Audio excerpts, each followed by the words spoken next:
Bienvenidas y bienvenidos todos. Veo a muchos compañeros titulares y de los equipos profesionales de los consejos estatales de población. Me da muchísimo gusto que sigamos participando en estas conferencias mensuales que nos ofrecen los integrantes del Consejo Consultivo Ciudadano para la Política de Población. Hoy tenemos una presentadora de lujo. Hoy nos va a presentar Silvia Yorguli Saucedo, una conferencia sobre el informe mundial de población. Casi que no necesita presentación, pero sí les voy a decir algo de Silvia, porque ella actualmente es la presidenta del Colegio de México. Siempre me gusta decir que es la primera mujer, la primera joven y la primera demógrafa que preside el Colegio de México. Ella es profesora también, obviamente, del colegio, del Centro de Estudios Urbanos y Ambientales. Es socióloga primero, luego es maestra en demografía y luego es doctora en sociología por la Universidad de Brown. Sus temas de interés es migración internacional, transiciones a la adultez en América Latina y los efectos del cambio demográfico. También es miembro del SNI, obviamente, nivel 3, e integrante del Consejo Consultivo Ciudadano para la Política de Población. Silvia, muchísimas gracias. Muchas gracias, Rosario Cárdenas, la presidenta de nuestro consejo, que organiza todas estas charlas cada mes. Y muchísimas gracias, doctora Silvia Yorguli, por dedicarnos este tiempo para fortalecer y actualizarnos el personal de CONAPO y de todos los consejos estatales de población. No los menciono a todos mis compañeros de los consejos, ya vi, también está Brígida de Baja California. A todos les agradezco mucho. Bienvenidos los de Ciudad de México, que hay 2 o 3 compañeros también del COESPO de la Ciudad de México, y a todos y todas los que andan por acá. Adelante, Silvia, te escuchamos. Muchas gracias. Pues muchas gracias, Rosario, en su calidad de presidenta del Consejo Consultivo Ciudadano, que nos organiza para esto y nos invita para estos espacios. Muchas gracias, Gaby, porque, bueno, pues la coordinación de esta iniciativa junto con APO y los CUESPOS, pues nos abre a nosotros también este canal de diálogo. Me da mucho gusto saludar a mis colegas del Consejo Consultivo, que ya vi que hay varios, a los colegas de CONAPO, pero sobre todo a los colegas de los COESPOS, ¿no? Y de hecho, esta presentación que voy a hacer el día de hoy va a estar muy orientada desde, espero, desde la perspectiva de los COESPOS. Cuando Rosario Cárdenas hizo la invitación para el ciclo de este año, bueno, yo participé en octubre pasado con una presentación justo a raíz del hito de los 8,000 millones de habitantes y el lugar de México en ese proceso. Pero en esta ocasión decidí, bueno, apuntarme y participar para compartir la experiencia que tuve, dado que participé en el grupo de trabajo como asesora experta en población en la elaboración del informe del estado de la población mundial 2023. Entonces, si oyen,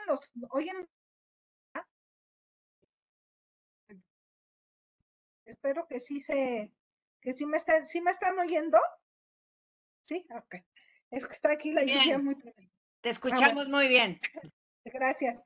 Entonces, lo que voy a compartir es, pues, una síntesis de lo que se discutió. Para mí fue una gran oportunidad de estar como asesora del informe, conocer, pues, la discusión que se está dando en diferentes partes del mundo en torno a los temas demográficos, las preocupaciones en temas de política de población, cómo el factor demográfico, cómo se construye la narrativa en torno al factor demográfico en diferentes partes del mundo y cómo las ideas que tenemos de lo poblacional acaban impactando o acaban aterrizando en políticas públicas en específico, ¿no? Y eso, pues, en un panorama, lo interesante del informe, pues, en un panorama donde tienes países todavía con un crecimiento más acelerado, tienes países con muy baja fecundidad, tienes países muy avanzados en el proceso de envejecimiento y países todavía pues muy preocupados por el crecimiento de la población infantil, países con muy alta inmigración y países que están perdiendo mucha población. Entonces, ¿cómo se da esa discusión? ¿Cómo se va construyendo la retórica en torno a los temas poblacionales y cómo influye en la posición que toman los países sobre sus políticas de población? Y aquí quiero decir que, bueno, por supuesto, el Fondo de Población de Naciones Unidas, siendo el organismo de Naciones Unidas encargado que toca los temas de población, pues también deja muy en claro los retos que hay para que en estas políticas de población el centro sean los derechos, las libertades de las personas, la libertad de decidir sobre si se desea o no tener hijos, sobre cuándo tenerlos y cuánto tenerlos. Entonces, bueno, ese es el marco del informe, un informe muy centrado en la retórica, en la narrativa en torno a lo demográfico y cómo define las posiciones de política de población. Quisiera empezar por compartirles, voy a compartir un video que justamente resume un poco esta idea de frente a los 8,000 millones, en dónde está la discusión mundial, y luego ya voy a entrar con mayor detalle. Entonces voy a empezar por compartir un video. Si no se ve, pues ya me dicen. In 2022, Ahí ver, porque lo que no me fijé en lo que me habían dicho que me fijara al momento de compartir, que también se comparte el audio. Ahí ya está. Ok, compartir audio. 2022, the global population reached 8 billion because people are living longer, healthier lives. Yet alarmist rhetoric is circulating, often blaming fertility rates. Poor people have too many children. Certain ethnicities have too many children. Un faible taux de fécondité signifie qu'il n'y aura pas de renouvellement de la Es population. necesario considerar limitar el número de niños. Are there too many people? Too few? These are the wrong questions. Instead, we should ask whether women are able to make their own reproductive choices. The answer often is no. 44% of women can't make choices about their reproductive health, contraception, and whether to have sex.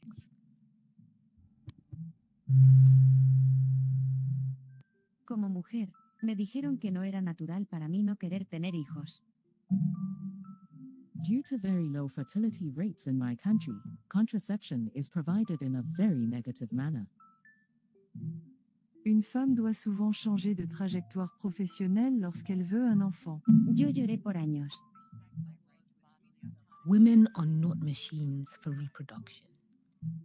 Every person should be empowered to create the family and future of their choosing.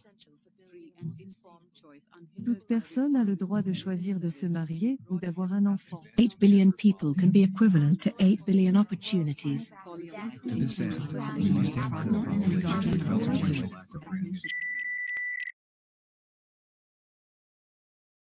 Bueno, este es el video de presentación general. Creo que ya vi que se perdió el audio, pero estaban los subtítulos, que era lo más importante.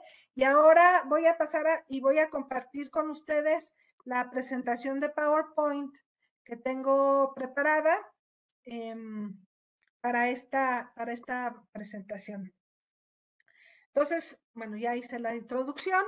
Este es el informe está también disponible. Lo que vieron son imágenes de inteligencia artificial que se utilizaron para ilustrar todo el informe y para toda la campaña de comunicación social, que bueno, también es algo interesante, que por supuesto si hay preguntas al respecto. Fotografía de la situación del mundo al día de hoy y los cambios que ha habido en los últimos 70 años, ¿no? En esta gráfica lo que pueden ver, la línea azul es el número de personas, cómo ha seguido creciendo la población mundial, el hito de los 8,000 millones a la que llegamos el año pasado, y bueno, ya sabemos que dependiendo, no es una bola de cristal que sea inamovible, pero dependiendo de las tendencias, esperaríamos que hacia finales de este siglo la población se estabilizara alrededor de los 10,000 millones, ¿no? La población ha seguido creciendo, pero sí ha habido desde los 90 una baja en la fecundidad en todo el mundo y que se ha visto marcada sobre todo en la última década. Esa es la fotografía general. Por supuesto que esto refleja todavía, esto no refleja las desigualdades que hay entre los países en cuanto a ritmo de crecimiento, el tamaño de los países en términos el tamaño de los países en términos del rol que juegan en la geopolítica. Pero bueno, pues aquí hay cosas que son interesantes en estas dos columnas, ¿no? Por ejemplo, al día de hoy, ya India ya se convirtió en el país más poblado. Claro, China sigue estando muy cerca, pero fíjense cómo hacia 2050 la población de China de 1,426 millones estaría descendiendo a 1,317, ¿no? Estados Unidos se consolida y se mantiene como el tercer país más poblado del mundo, lejos de India y de China. Y luego hay un juego entre países, sobre todo de Asia y de África, Indonesia, Pakistán, Nigeria. Brasil entra entre los 10 países más poblados del mundo. Bangladesh, la Federación Rusa va a salir hacia el 2050, ya no estará entre los países más poblados del mundo, igual que México, que también saldrá de esta lista, se incorporarán la República Democrática del Congo y Etiopía. Entonces, bueno, esa es como una fotografía del contexto en el que se está dando esta discusión sobre lo demográfico y sobre qué implica lo demográfico. Pues muchas de las preguntas tienen que ver con cuáles son las perspectivas y las expectativas en un mundo de 8,000 millones. Y si se fijan lo que decía el video, una de las preguntas es, bueno, ¿cómo estamos viendo a la población? Entonces aquí viene este experimento que vamos a hacer.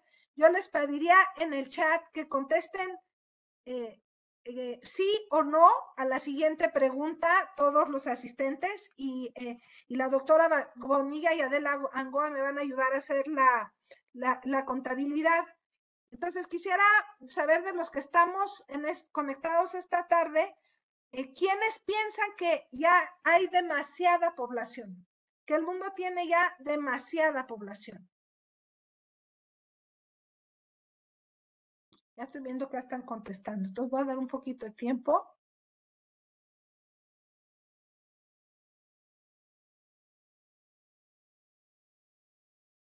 Ok.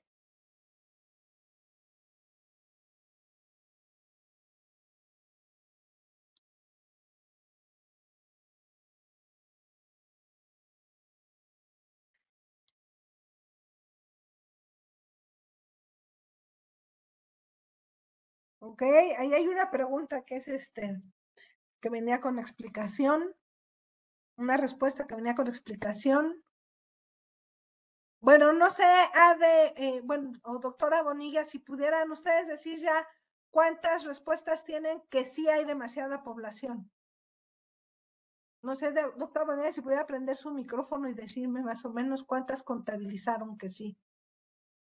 Hasta ahorita 16. 16. Sí. ¿16 de cuántos somos? ¿Como 70?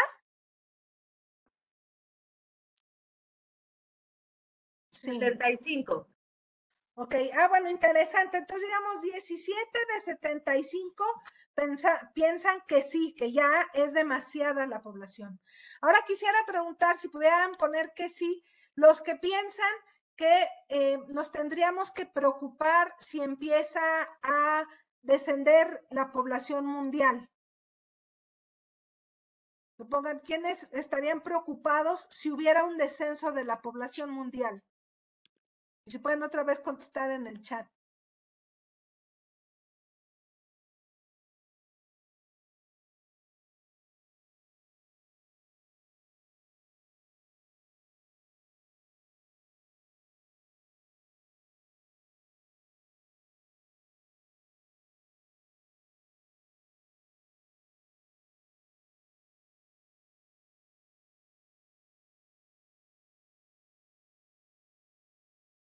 ¿Cuántas contaste, Carla? 12 hasta ahorita, 13. Preocupación. Ok. A ver, ya la última pregunta, traía más, pero voy a hacer una más. Ya les pregunté demasiada población o demasiados pocos nacimientos. Y va una última pregunta. ¿Quiénes piensan que está ocurriendo demasiada migración internacional? Si pueden poner que sí, demasiada migración internacional.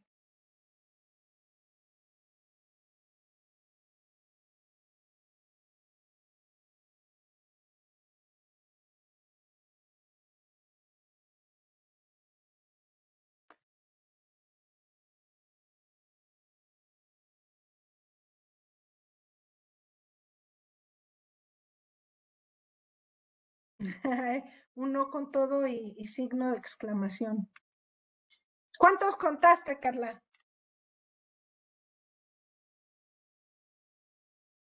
Aunque veo más nos que sí. Ajá. Ajá. 9 sí. 9 de 75, que sí a demasiada, es que los estoy apuntando, demasiada migración internacional. Entonces, en realidad, como que esta es mucha de la discusión que se está dando a nivel internacional y por supuesto que depende de dónde estás parado, ¿no? Si le preguntas ahora al Líbano, donde casi la mitad de la población son migrantes sirios, pues te van a decir que sí hay demasiada migración internacional, o si le preguntas a los griegos, pero si les preguntas a los japoneses que tienen una política de mucha restricción de la migración internacional, pues te van a decir que no, que ellos no tienen ese problema como problema, y ya el hecho de llamarlo un problema, pues es un posicionamiento en torno a estas temáticas. Uno de los ejes centrales de esta discusión tiene que ver con la fecundidad, con los países en donde se tiene la percepción de que hay muy alta fecundidad y los países que están muy preocupados por la baja fecundidad. Y una pregunta que no voy a responder, yo la dejo abierta y por eso quise poner esta gráfica que tiene pues los datos publicados hasta el día de hoy por CONAPO de fecundidad por estado, es si en algunos estados de la República todavía tendríamos que estar preocupados por la alta fecundidad y si en algunos estados de la República tendríamos que preocuparnos por la baja fecundidad. Entonces, esta gráfica tiene la fecundidad total, la tasa global de fecundidad de todos los estados desde 1990 y la proyección vigente a 2030. Es claro, pues la línea azul claro es 1990, la azul oscura es 2030, pues es claro cómo hay una reducción y una tendencia a la convergencia en todo el país.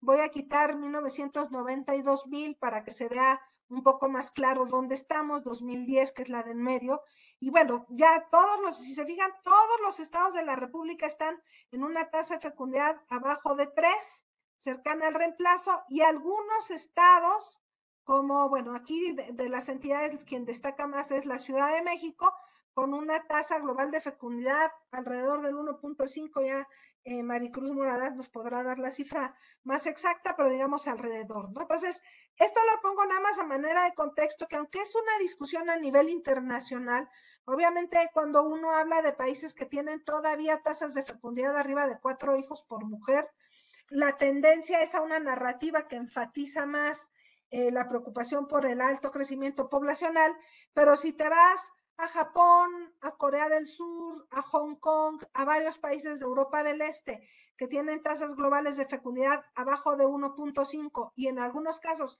menos de un hijo por mujer, pues obviamente la preocupación es más por cómo promueven la fecundidad. Otra vez el informe de Naciones Unidas lo que quiere enfatizar es que la pregunta no es si la fecundidad alta es muy alta o si la baja es muy baja, sino cómo logras que la población tenga los elementos para tomar las decisiones y lograr sus preferencias reproductivas con un enfoque de derechos, ¿no? Y ahorita voy a ir elaborando más sobre eso. Ahora lo que les voy a presentar como parte de esta retórica, pues uno de los actores principales son los medios de comunicación, ¿no? Las noticias, lo que vemos en periódicos, lo que vemos ahora en redes sociales, Y es muy interesante cómo las noticias también van conformando una narrativa en torno a la migración. Lo que les voy a mostrar ahora es una selección de encabezados de periódicos de diferentes partes del mundo. Están en inglés, pero bueno, yo los voy a traducir. Para que vean el tipo de discusión que se está dando, ¿no? Todo esto son de 2022, muchas están vinculadas al hito de los 8,000 millones. Por ejemplo, esta nota dice sobrepoblación. Nigeria podría explotar en el 2050. La bomba poblacional, ¿cómo se puede evitar? Esta es una nota de Pakistán. Es inmoral tener niños. Ahora les decimos porque esta es una nota de la India. El planeta Tierra, 8,000 millones y recursos que escasean. Esa no me acuerdo de dónde es, pero el cambio climático empeora y Egipto ruega a las familias que tengan menos hijos. El alarmismo ambiental como algo que no ha cambiado desde los 60s. Cómo el cambio climático, el fatalismo por el cambio climático alimenta la violencia extremista. En Búfalo se sospecha que uno de las últimas tiroteos, masacres, estuvo motivado por el ecofascismo, que culpa a la migración del daño ambiental, entre otras cosas, ¿no? Quiere salvar al mundo, deja de tener hijos. Un mundo de 8,000 millones, hay un hombre que quisiera que no hubiera nadie, y luego empiezan a cambiar las notas dependiendo del contexto. Olvídense de la sobrepoblación. Muchos países se están quedando sin jóvenes. ¿Y ahora qué sigue? La bomba demográfica, la población del mundo llegará a su pico y no sabemos qué vendrá después. Ya no hay niños. Las compañías italianas buscan cómo enfrentar la crisis de nacimientos. La maternidad en China como algo que se cierne como una sombra sobre el futuro a largo plazo del país. Cómo las sociedades liberales están teniendo tasas de fecundidad peligrosamente bajas, cómo la población en Estados Unidos, el crecimiento poblacional en Estados Unidos se está colapsando. Y bueno, ahí podría seguir la guerra civil demográfica en Francia asociada a la baja fecundidad. Sin suficientes latvianos ya no existirá Latvia. La población que disminuye en Europa del Este, el fin de los bebés, etcétera. Entonces, bueno, este es solo un ejemplo. La verdad es que hicimos una recuperación bastante exhaustiva de lo que se estaba discutiendo en los medios el año pasado en torno al tema demográfico. Por un lado, con nuestra visión alarmista, muy enfocada en la escasez de recursos y en el cambio climático, y por otro lado, una visión también muy alarmista, pero que enfocaba qué era lo que pasaba dada la baja fecundidad, sobre todo con aspectos de identidad, de llegada de los migrantes, etc.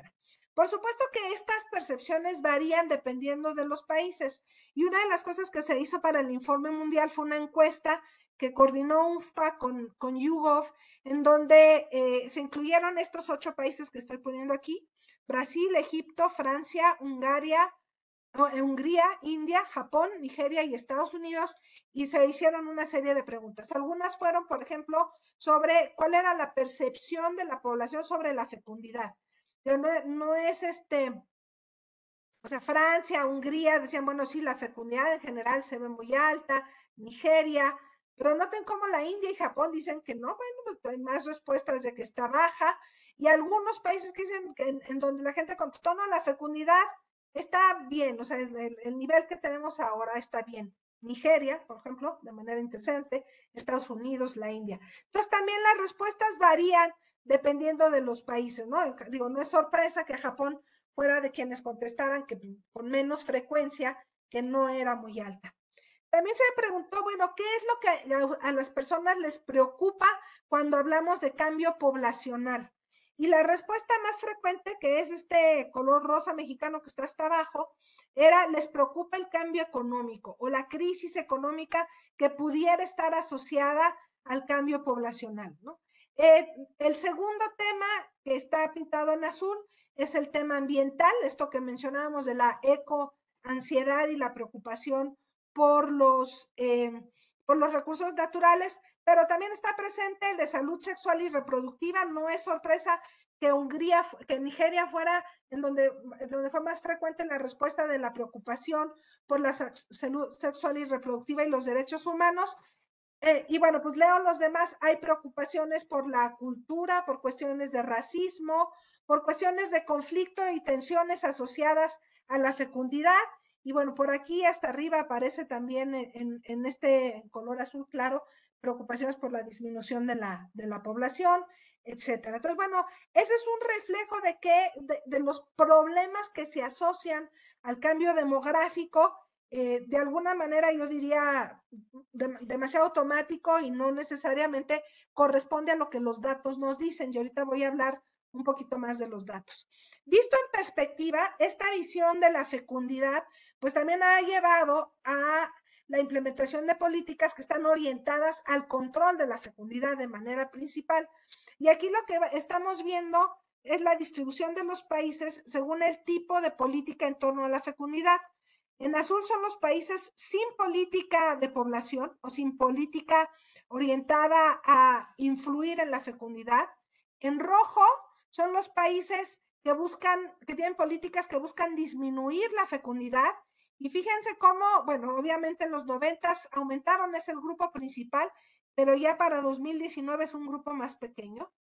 Y el otro es en los países en amarillo que buscan aumentar la fecundidad. Y este es el grupo pues, que ha crecido más rápido en la última década y que también es interesante notar y evaluar qué efecto han tenido estas políticas de aumento en la fecundidad, que de hecho, haciendo una revisión, pues han sido en realidad muy poco eficientes y ahora voy a mencionar por qué. Pero eso es otra vez el panorama a nivel internacional. Entonces, ahora vamos un poco... O sea, estas son las fuentes de algo que en el informe se define como ansiedad demográfica. Y como yo decía, no necesariamente corresponden a los datos que tenemos. Por ejemplo, hay demasiados nacimientos, que esta pregunta tiene detrás la idea de que la alta fecundidad es culpable de la crisis climática, de los conflictos por recursos, de las hambrunas, de enfermedades y guerras. En realidad, lo que los datos duros nos dicen es que ya 2/3 partes de la población mundial vive en países con tasas de fecundidad abajo del reemplazo. Y voy a mostrar un mapa en una gráfica siguiente. De hecho, ya la tasa global de fecundidad a nivel mundial estará por abajo del reemplazo para el año 2050. El crecimiento demográfico que estamos observando se explica en gran parte por el aumento en la esperanza de vida, lo cual es una razón, o sea, es un aspecto positivo, ¿no? Estamos viviendo más por los avances médicos, por el mayor acceso a salud de las poblaciones, y eso es lo que explica el crecimiento demográfico. En los próximos 25 años, 2/3 partes del crecimiento poblacional se deberá a la inercia demográfica. Es decir, supongamos que por alguna razón, como la pandemia, cambia la fecundidad drásticamente en los últimos 5 años, el efecto se va a ver en el tiempo, o sea, no es algo que se ve al corto plazo. Lo que sí queda claro, y es una idea que se maneja también a lo largo del informe, es que identificar el crecimiento demográfico como un problema, lógicamente presenta al control de la población, al control de la fecundidad como la solución, y esto automáticamente transforma el útero en un sitio legítimo para implementar políticas climáticas. Y eso, pues, es parte de lo que está en cuestionamiento cuando uno ve sobre todo los datos duros. Y solamente sobre fecundidad voy a mostrar 2 datos duros. Uno es que siempre se habla de fecundidad, crecimiento demográfico, contaminación, emisiones de carbono, pero de hecho en esta gráfica lo que tenemos son a los países según su nivel, su tasa global de fecundidad y su consumo, la emisión de carbono per cápita. Y los países de más baja fecundidad pues son los que contribuyen menos a las emisiones de carbono. Los países de baja fecundidad pues tienen notablemente mayores emisiones de carbono. Entonces, de alguna manera, pues es una correlación que a veces se olvida cuando estamos hablando de esta relación entre fecundidad y cuestiones ambientales. La otra preocupación a la que hacíamos mención es la de la baja fecundidad, que es un problema, que es un tema que en la retórica demográfica está muy presente en Japón, en Corea, en China, en Europa del Este. Hay preocupaciones, por ejemplo, sobre si habrá suficientes trabajadores para mantener las economías, para sostener los programas sociales, incluyendo, y bueno, muy centralmente las pensiones. ¿Cómo se enfrentarán las necesidades de cuidado en sociedades que envejecen cuando la fecundidad es baja? Y la idea de que se habrá un colapso demográfico. Eso es lo que los datos nos dicen. Bueno, primero los datos nos dicen que ya había muchos países con tasas de fecundidad abajo del reemplazo desde hace décadas, ¿no? Y que sin embargo estos países, desde los 70, que estos países han seguido creciendo en parte por la migración internacional. Que el envejecimiento poblacional es resultado del aumento en la longevidad y la baja fecundidad, pero es algo que ocurre en todos los países. Reflejan el mayor control de los individuos, la baja fecundidad refleja el mayor control de los individuos, principalmente en las mujeres sobre sus decisiones reproductivas.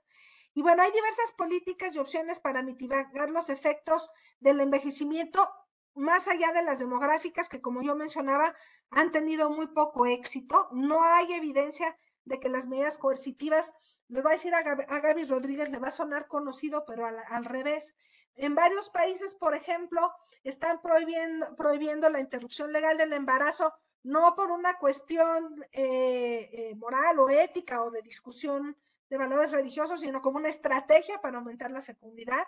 O los proveedores de servicios se están poniendo trabas para tener acceso a la anticoncepción como medidas para incrementar la fecundidad, que en realidad no han tenido ningún efecto. Y bueno, este es el mapa que yo les comentaba. En este mapa lo que podemos ver es cómo en los países, todos los países que están de azul, son los países en donde ya la fecundidad está por abajo de 2.1. Y bueno, como ven, es la mayor parte del mundo. Y bueno, África, algunas regiones de Asia, de Oceanía, algunos puntos en América Latina, pero ya la tendencia internacional es en torno a la fecundidad de reemplazo. Entonces, más que un tema de baja fecundidad o alta fecundidad, pues una pregunta es cómo está la salud reproductiva, el estado de la salud reproductiva a nivel internacional y cómo se responde a las necesidades de atención en salud sexual y reproductiva dependiendo del contexto demográfico. Por ejemplo, cerca de la mitad de todos los embarazos del mundo siguen siendo no intencionales, ¿no? Lo cual te habla ahí de retos en atención a la salud reproductiva. Otro tema que en México ha sido central en la estrategia de población, 500,000 de nacimientos de madres entre 10 y 14 años, cuando la meta pues debiera de ser erradicar los nacimientos de niñas entre los 10 y los 14 años, bueno, embarazo adolescente en general, pero especialmente grave en estas edades, ¿no?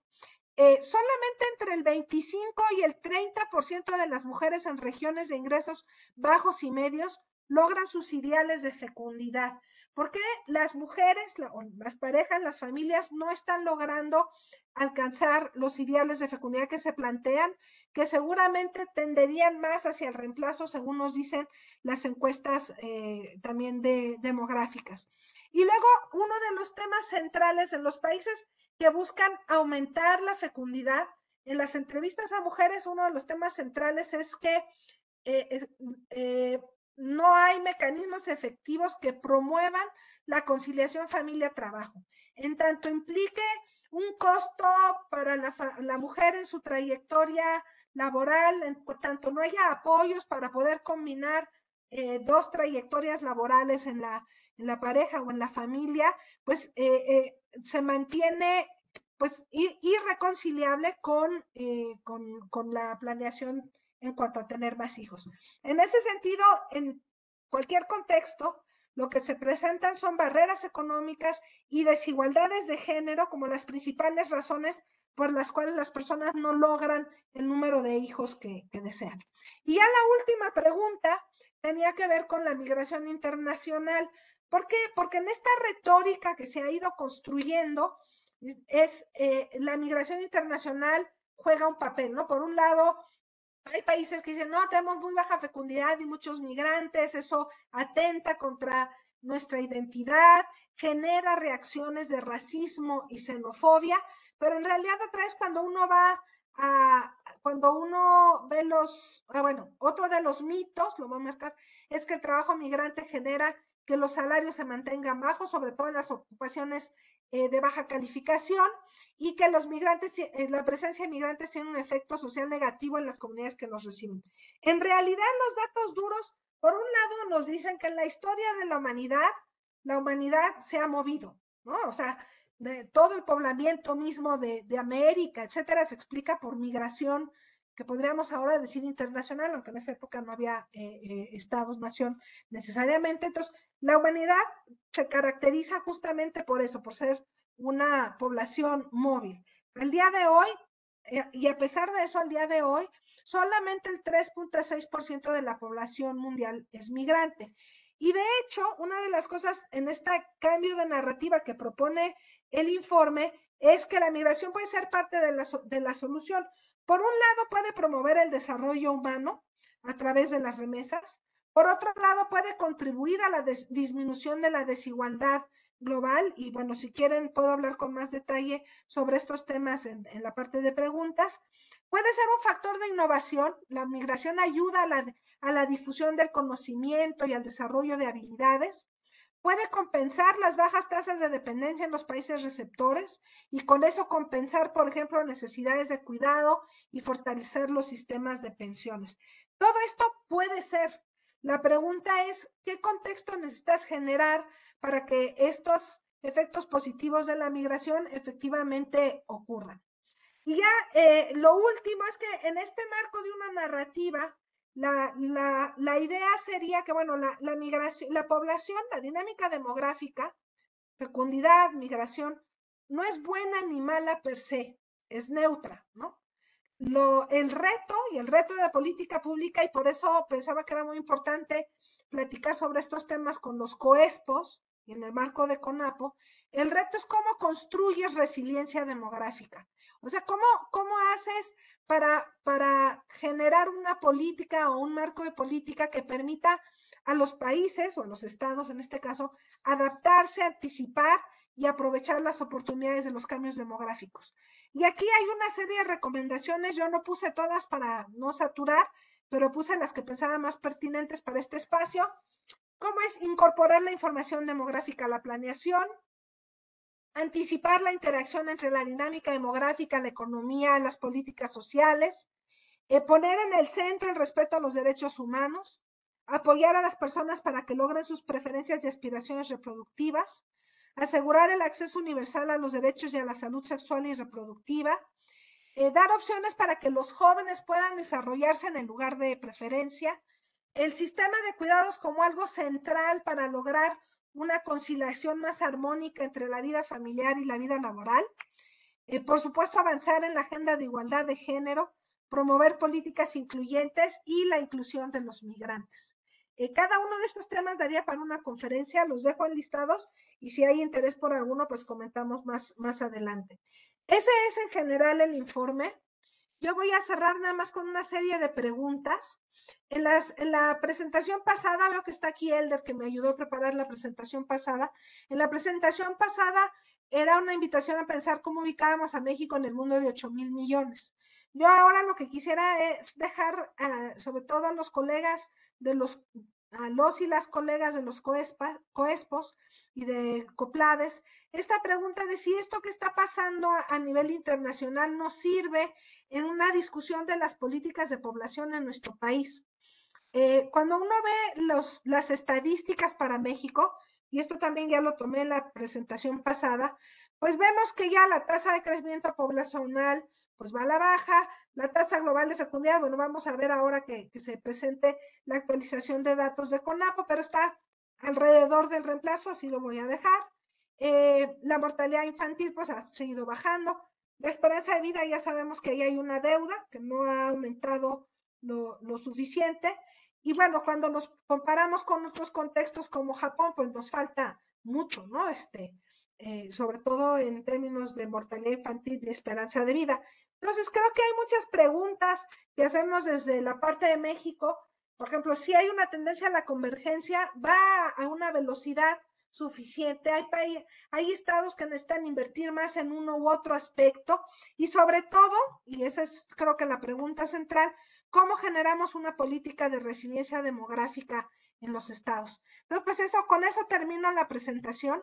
El informe tiene muchos más datos, gráficas, toca con mayor profundidad los temas que yo estoy mencionando, datos que yo estoy dando de manera general.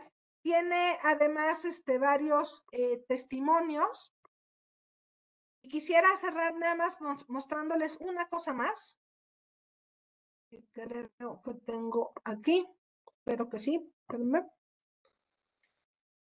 Que es enfatizando esta parte. Ay, a ver, esta parte de las preguntas, ¿no? Espérenme tantito porque aquí.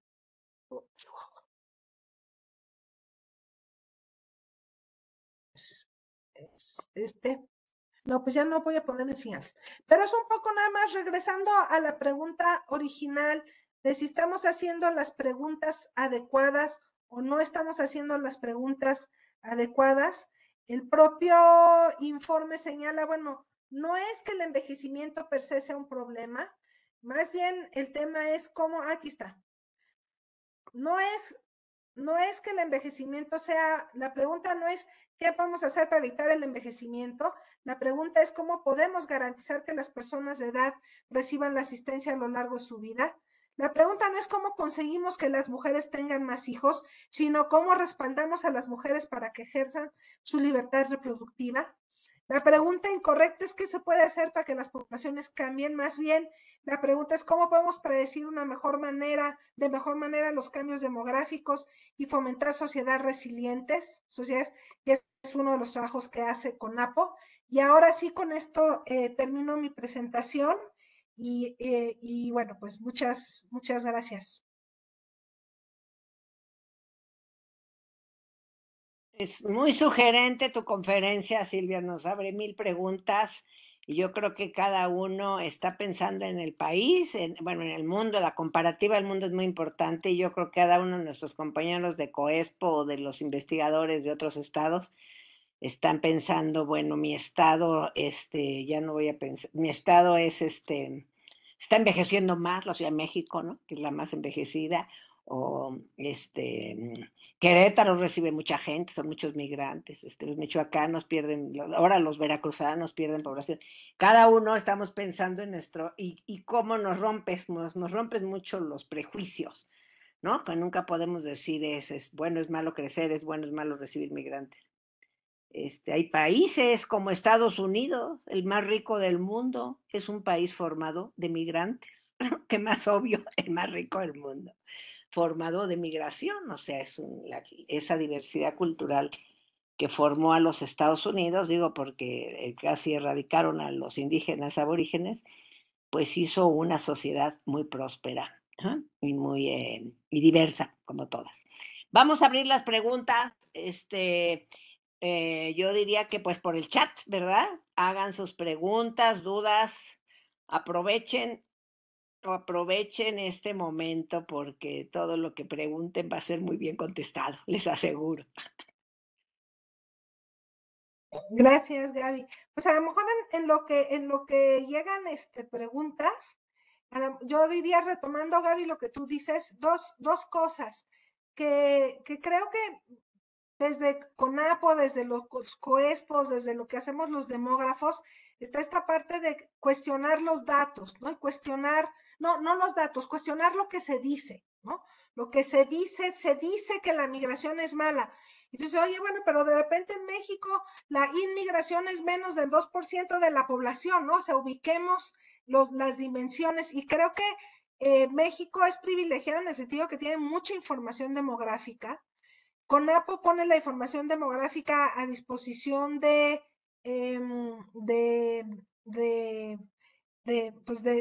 manera abierta y además a los COESPOS. Entonces, esta parte de estar incorporando información veraz, datos precisos, datos demográficos, para tomar decisiones informadas y generar como mecanismos de compensación frente a la retórica que salta muy fácil y que además ahora con las redes salta muy fácil y de manera no cuestionada, pues creo que es parte de lo que nos toca hacer, ¿no? A ver, no veo preguntas. A ver Pues si hay ¿sí? una sobre resiliencia demográfica. Sí, efectivamente, una de las cosas que nos dijeron cuando estábamos haciendo la presentación del informe en otros contextos, decían, bueno, resiliencia es un término que parece que se puso de moda, ¿no? Y que se puso de moda en varias disciplinas. Creo que aquí se retoma y Alan Armitage podría hablarlo con mucho detalle porque de hecho su tesis de doctorado está en torno al tema de resiliencia demográfica, pero justamente es esta idea de cómo si no le das un valor ni positivo ni negativo a la fecundidad, más bien es cómo buscas integrar y utilizar la información demográfica, el conocimiento demográfico para generar políticas públicas que tienen impacto no solo en lo poblacional, sino también en otros aspectos como políticas sociales. Y bueno, pues yo creo que aquí Rosario podría hablar también mucho de esta vinculación de lo demográfico en la política social, por ejemplo, ¿no? Hay una otra pregunta de Miguel Ángel Lezana. Así yo las leo y las voy contestando, ¿sí? Ok. Ok. Bueno, esta pregunta sobre la caída de la esperanza de vida, pregunta Miguel Ángel Lezana. Debido a la pandemia y otros factores, la esperanza de vida al nacer en México ha descendido 4 años en promedio. ¿Cómo impactará en el crecimiento demográfico a futuro?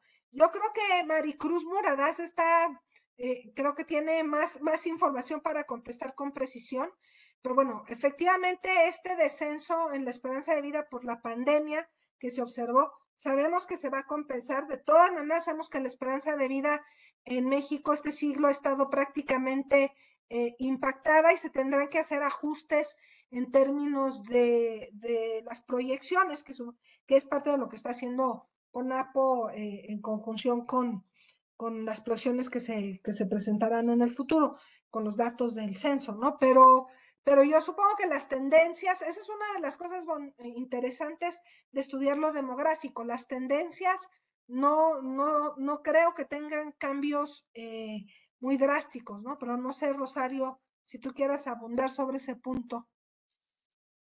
Sí, gracias. Yo creo que tendríamos que pensarlo en términos más amplios y recordar que la esperanza de vida al nacimiento nos dice, sí, por una parte lo que ocurre con mortalidad, pero también cómo esa mortalidad está reflejando cambios sociales.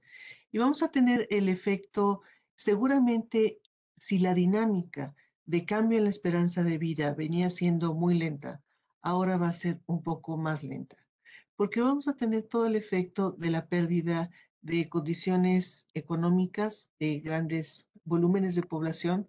Tenemos algunos grupos que han quedado en orfandad y en viudez.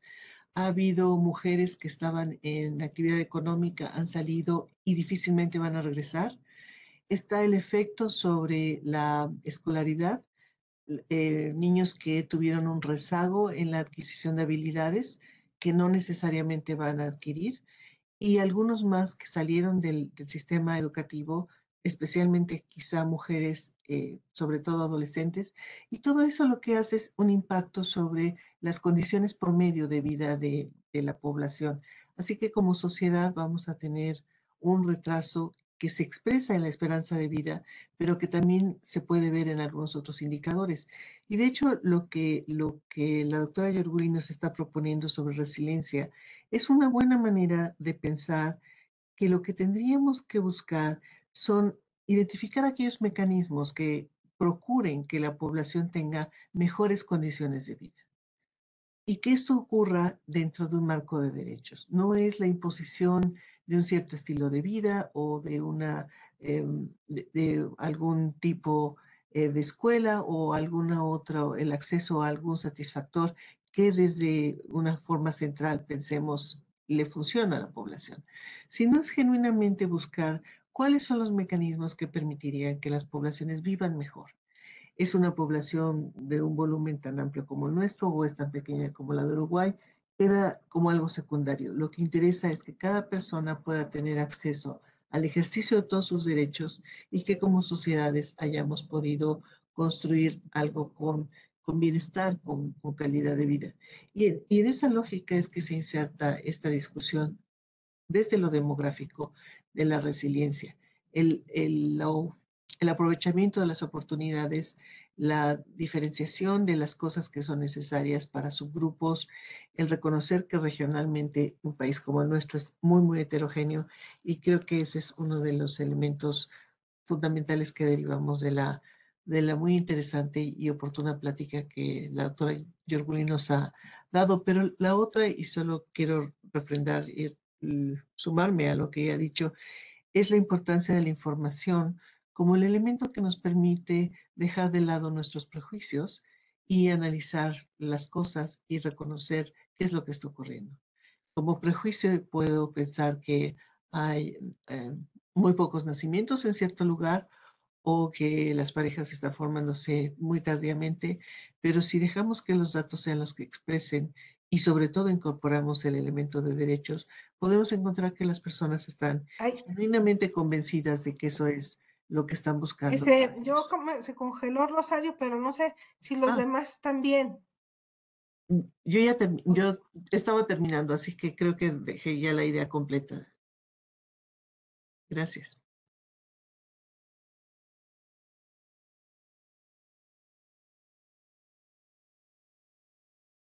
Yo no te escucho, entonces no sé si nos salimos nosotras o cómo. Ya, creo que yo tuve una pequeña interrupción. No, pues muchas gracias, Rosario, además por dar de manera más precisa toda la parte que tiene que ver con mortalidad. A mí me gustaría, hay 3 comentarios más, me gustaría responder a ellos. Uno es el de Rafael Díaz, que señala, no es pregunta, es un comentario, dice, el gran crecimiento a futuro de la población en África y algunos países debe ser motivo de preocupación en el aspecto geopolítico o atenta a la seguridad, nacionalismo y liderazgo de los países desarrollados. Y me parece muy atinado porque me permite hablar por un lado, de la vigencia de los acuerdos de Cairo. Gaby Rodríguez pues lo puede decir. Muchas de las personas que están conectadas aquí les tocó vivir el acuerdo de Cairo y cómo en algunos contextos pues sigue muy vigente esta parte de la salud reproductiva vista de manera integral, ¿no?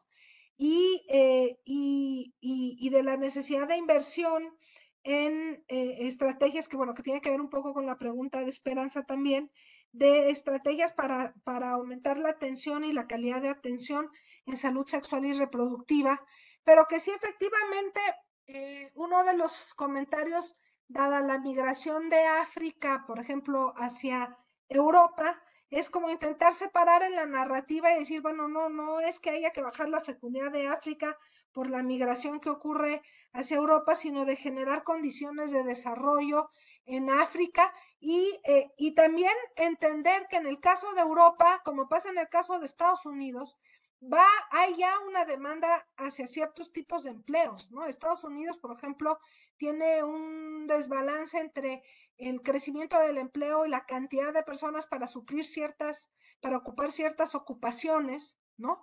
Y que también estamos viendo en otras partes del mundo. Entonces, es como con los mismos datos construyes narrativas distintas, ¿no? Pregunta o comenta Felipe y pide que se amplíe sobre el punto, Felipe Gaitán, también me da mucho gusto saludarlo, dice, negar acceso a anticonceptivos y penalizar el aborto son estrategias deliberadas de grupos conservadores para aumentar la población en diversos países. Y efectivamente lo que se ha observado en varios países, por ejemplo, de Europa del Este, es esta parte, ellos le llaman provider, en el informe se le llama provider bias, que era como generar algunas acciones que dificultaban que las mujeres tuvieran acceso a anticonceptivos, ya sea porque el Estado restringía el que se les diera, o sea, restringe el que se les dé o pone barreras a la distribución y lo que yo había mencionado ya en algunos países de Europa Oriental, la penalización de la interrupción legal del embarazo como la penalización de la interrupción del embarazo como una estrategia para aumentar la fecundidad. Y ahí entras otra vez en una discusión de derechos humanos, porque es una intervención sobre las decisiones de las personas y una medida, a final de cuentas, coercitiva, ¿no? Interesante, de manera interesante, estas medidas que se han observado en algunos países de Europa Oriental coinciden con medidas que se han tomado en algunos países árabes, musulmanes, también con una visión, con una gran desigualdad de género. Y finalmente, Esperanza Delgado menciona qué acciones debemos seguir impulsando para que todas las personas, y en particular las mujeres, accedan a los derechos sexuales y reproductivos sin obstáculos. Y bueno, creo que sí, efectivamente, pues es uno de los puntos centrales. Hay cosas en las que son incuestionables el acuerdo a nivel internacional, como por ejemplo esta parte de erradicar los embarazos, sobre todo entre los 10 y 14 años, pero también lo que es muy interesante cuando ves el estudio es que las necesidades varían dependiendo del país, ¿no? Por ejemplo, en muchos países que el retraso de la fecundidad ha llevado a que se tenga el primer hijo después de los 35 inclusive, pasando los 40, pues hay discusiones sobre infertilidad y sobre si entre los derechos sexuales y reproductivos tendría que haber también una estrategia para atender la infertilidad, ¿no? Porque entonces son como temas que yo creo que están emergiendo y que, bueno, pues también vale la pena incorporar en la discusión que estamos teniendo a nivel regional, ¿no? Y bueno, pues les agradezco también los comentarios. Estoy de acuerdo con Gloria Bautista, que dice que la migración es un factor esencial en la dinámica demográfica. Otra vez yo quisiera decir que la migración no es buena ni mala per se. La cuestión es más bien el entorno en el que ocurre. Por supuesto, se ocurre porque la gente se ve obligada a desplazarse por cuestiones de violencia, en situaciones de desventaja, o los lugares de llegada serán a lugares donde no hay las condiciones. Bueno, pues eso genera también pues desventajas para las personas migrantes y obstáculos en este eje central del bienestar de las personas, ¿no? Entonces, bueno, y Horacio también pregunta si hoy en día el crecimiento de la población en México ya se puede decir que es igual al crecimiento de población de países más desarrollados. Sí, bueno, pues todavía hay mucha heterogeneidad, ¿no? Yo les mostraba Japón, que ya tiene tasas de crecimiento negativos, China, que también va para allá, pero sí estamos ya cercanos en términos de América Latina, a excepción de algunos países como Guatemala, Honduras, en tasas de crecimiento que convergen a las de otras zonas del mundo. Y bueno, pues ya no sé si me está faltando alguna. ¿Se puede algún parámetro que se pueda definir como óptimo para el crecimiento demográfico? Sí, pues creo que qué bueno que Ricardo Eloy hace esa pregunta, ¿no? Porque efectivamente, inclusive la tasa de reemplazo de 2.1, pues es una cuestión arbitraria. Hay varios demógrafos formales en este chat y ya, bueno, inclusive el 2.1 pues depende, porque si es un contexto de alta fecundidad, pues la tasa de alta mortalidad infantil, la tasa de reemplazo va a ser más alta, etcétera, ¿no? Entonces, yo creo que ahí, aunque vayamos navegando contracorriente, yo creo que ahí es otra vez poner en el centro el bienestar de las personas y no darle ese valor positivo o negativo al crecimiento demográfico per se. La variable demográfica es mucho más estable, me gusta mucho decir esto, supongo que hay varios economistas aquí, la variable demográfica es mucho más estable que la variable económica, nos da menos sorpresas. En ese sentido nos permite anticipar los escenarios y prepararnos para ello, ¿no? Creo que el mejor caso es el envejecimiento. Pues el envejecimiento es resultado del gran éxito en acceso a la salud y de aumento en la esperanza de vida, ¿no? Entonces, la cuestión es cómo nos preparamos para las necesidades de una población con mayor prevalencia de adultos mayores, ¿no? Por ejemplo. Yo creo que ya contesté todo, no sé si hay algo más. Ya pude volver porque me desconectó aquí mi internet de mi casa, perdón. Creo que ya diste respuesta a todas las preguntas. A mí me deja una gran reflexión porque desde cómo comenzaste esta plática y cómo la cierras, son reflexiones que nos dejan ver con menos simplicidad, ¿no? El tema de, pues sobre todo de la fecundidad, que es el tema que más, y del volumen de población del que más has hablado ahora. Y también me hace mucho pensar cómo cuando hablamos de políticas restrictivas, cómo este es un tema, tiene que ser un tema enmarcado en las libertades, la libertad de la mujer, la libertad de las personas, o sea, no podemos, por más que crezca o no crezca una sociedad, pues no podemos estar mandando normativas o una política pública prohibitiva o restrictiva o sancionadora, mucho menos, ¿no? Por un lado. Y por otro lado, que sí también el mundo ha caminado por el mundo moderno o el posmoderno en el que estamos, por un individualismo muy grande, ¿no? Entonces, no es solamente yo, mi libertad y cuándo, sino es pensar en mi colectividad, mi comunidad que necesita cómo vamos, el cuidado de los niños, de los ancianos, de los compañeros, de la compañera, implica también toda una cultura de menos individualismo, más visión colectiva y más solidaridad, ¿no? Y solidaridad entendida desde cómo está mi comunidad, ¿no? Crecemos, podemos seguir creciendo como estamos respondiendo o a nuestro envejecimiento, yo como chilanga, que tanto estamos siendo parte de todo ese compromiso con las personas mayores, donde estoy yo, donde los millennials de México, que son los que van a engrosar las poblaciones en 30 años de las poblaciones mayores, como implica pues una actitud más solidaria a nivel de todas las personas y desde luego políticas públicas, como bien lo dices tú, muy centradas en libertad, en derechos humanos.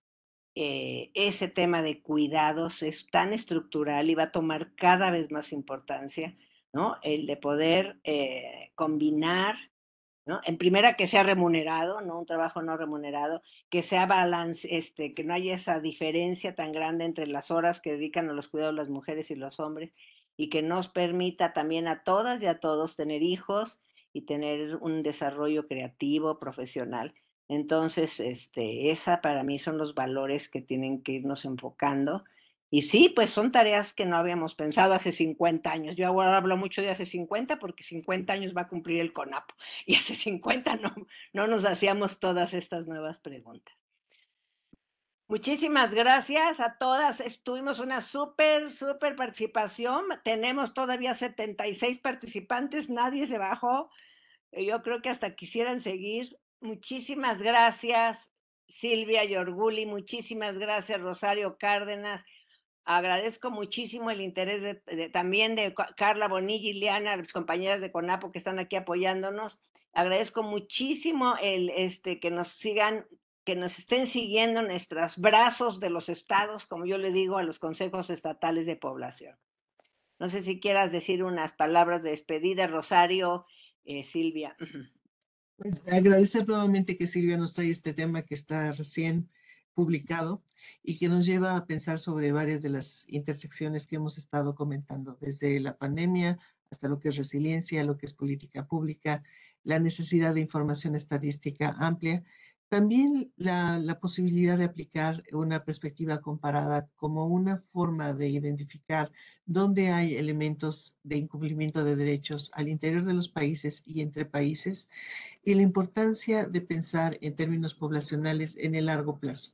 La inercia demográfica, algo que Silvia ya comentaba, nos obliga a pensar que una transformación buscada vía una política pública no va a manifestarse de manera inmediata, que tenemos que pensarlo en términos de generaciones y que con ello entonces una mirada de más largo aliento va a ser lo que nos permita acomodar estas necesidades de las poblaciones, en la búsqueda de mejora de sus condiciones de vida y finalmente la relación que deberán guardar sociedades con diferentes niveles de ingreso, de satisfacción, de satisfactores, para que de manera conjunta el planeta pueda coexistir de mejor manera también. Pues a lo mejor yo quisiera nada más agregar pues que es un placer estar con ustedes y compartir este espacio. Gracias, Gaby, por el espacio que abre con APO. Gracias, Rosario, por todo el trabajo desde el Consejo Consultivo Ciudadano para organizarnos. Yo solamente voy a ver voy a haber extrañado que sí tenía muchas preguntas que me gustaría conocer más las respuestas y las percepciones de las problemáticas, de las narrativas, de lo que viven en los estados y de cómo podemos avanzar o cuáles son las barreras para poder generar esta resiliencia demográfica de manera más eficiente en los estados, ¿no? Entonces, bueno, pues espero que haya espacio en otro momento para seguir esta conversación. Quizá podamos comprometer a la maestra Rodríguez para que en un COCOEF uno de los temas a tratar sea precisamente eso, que algún grupo de COESPOS en cada una de las ocasiones vaya pudiendo comentarnos cómo ve un diagnóstico bajo la perspectiva de resiliencia de sus propias entidades federativas, y de esa manera pues habríamos ampliado el impacto de estas pláticas y la relación entre las diferentes instancias a los que nos interesa lo poblacional. Casi con telepatía, Rosario. Yo dije la COCOEF. Va a ser el 16 de agosto. Espero no agarremos de viaje a Silvia.